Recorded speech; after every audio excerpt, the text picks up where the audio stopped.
السلام علیکم ورحمۃ اللہ وبرکاتہ۔ ناظرین کرام، حضرت مولانا ارشاد احمد ضیائی محتمین مدرسہ دعوت الحق ہرنی مینڈر کی جانب سے بڑے ادب سے یہ پرخلوص دعوت دی جاتی ہے کہ سرزمین گلہوتا ہرنی مینڈر پر مدرسہ دعوت الحق نے 3 مئی 2026 بروز اتوار صبح 9 بجے تا نماز ظہر ایک عظیم الشان اجلاس عام بنام پیغمبر اسلام کانفرنس و جلسہ دستار بندی حفاظ کرام منعقد ہونے جا رہا ہے، جس کی صدارت حضرت مولانا سعید احمد حبیب نائب محتمین جامعہ ضیاء العلوم پونچھ و صدر جمعیت اہل سنت والجماعت پونچھ فرمائیں گے،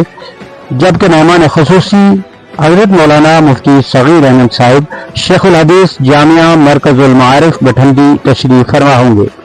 اس لیے تمام اہل اسلام بالخصوص نوجوانان امت کو دعوت دی جاتی ہے کہ اس اجلاس میں ہمراہ اپنے دوست و احباب کے سرزمین مینڈر پر تشریف لا کر دارین کی سعادتوں سے مالا مال ہوں۔